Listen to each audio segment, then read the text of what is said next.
क्या जिसका डर है अब वही होने वाला है। लोग जब से ये खबर को सुने थे कि डोनाल्ड ट्रंप अमेरिकी प्रेसिडेंट जो है अपने राष्ट्र को संबोधित करने वाले हैं, जो कि आज का डेट था 2 मार्च का, 2 मार्च यानी कि इंडियन समय के हिसाब से अगर आप समझे तो 6 बजे सुबह, और अमेरिकी समय का आप समझे तो 9 बजे रात को डोनाल्ड ट्रंप अपने देश को संबोधित करने वाले थे, जिसमें वो ईरान, इजराइल, अमेरिका के बीच हो रहे झगड़े को, इसके बारे में कुछ बोलने वाले थे।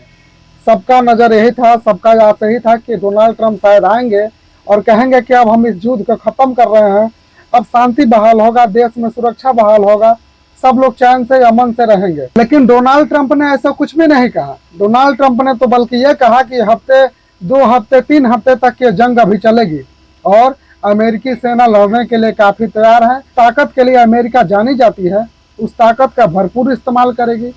लोगों को ये लग रहा था कि डोनाल्ड ट्रंप जब अपने राष्ट्र को संबोधित करेंगे तो ये कहेंगे कि हमने ईरान पर अपना जीत दर्ज कर लिया है, हमने ईरान को अपना बंदी बना लिया है, या फिर हमने ईरान में जो मंसूबे से हमला किया था उस मंसूबों को पा लिया है और अब हम हमले को बंद कर रहे हैं और शांति व्यवस्था बहाल करने में एक कदम आगे बढ़ रहे हैं।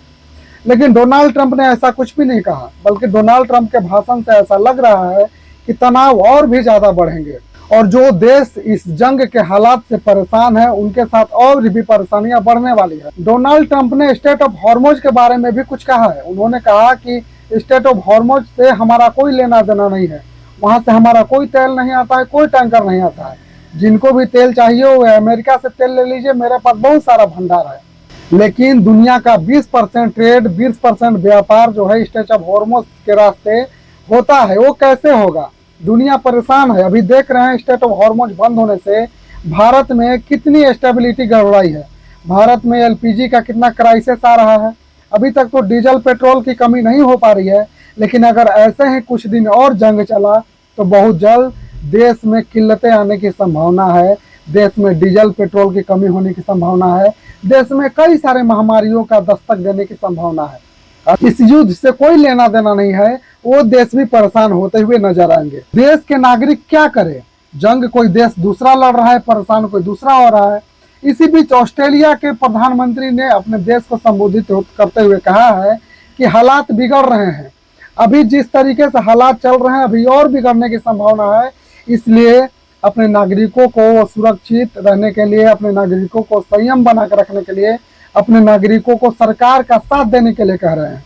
इधर मोदी जी भी कुछ दिन पहले देश को संबोधित करते हुए कहे थे कि कोरोना जैसी स्थिति आने वाली है, लोगों को सतर्क होना चाहिए, नागरिक को सरकार का साथ देना चाहिए। आखिर ये सरकारें कहना क्या चाहती है?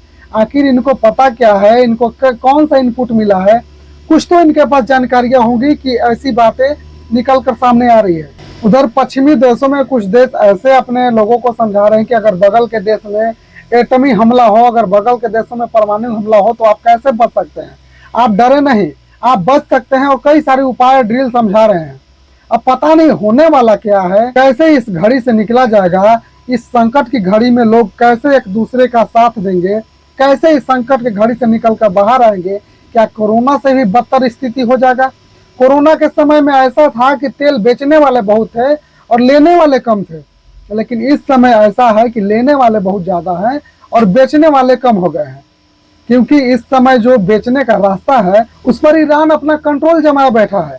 जिस तरीके से state of Hormuz free trade के लिए इस्तेमाल होता था, फ्री में वो चलता था, डोनाल्ड ट्रंप जबरदस्ती ईरान के अंदर घुसकर, ईरान को उकसाकर, ईरान के ऊपर हमला कर ईरान को इस स्टेज पर ले आया है कि अब ईरान स्टेट ऑफ हॉर्मुज को पूरी तरह से कंट्रोल करके बैठा है और अब कह रहा है कि स्टेट ऑफ हॉर्मुज से हम वसूली करेंगे।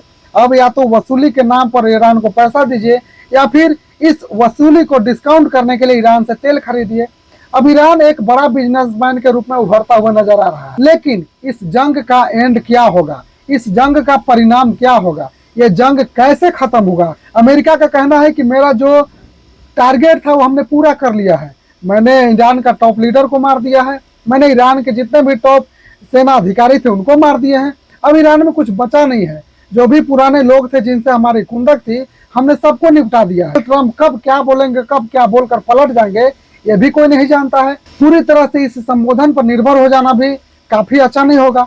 अब आगे देखना है कि डोनाल्ड ट्रंप क्या करते हैं और इस युद्ध को कितने दिनों तक खींचते हैं। अगर ये युद्ध जल्द समाप्त हो जाता है तब तो एक खुशखबरी होगी, देश में शांति बहाल व्यवस्था जल्द शुरू होगी। लेकिन अगर ये जंग लंबा जाता है तो देश में कई सारे क्राइसिस आने की संभावना है।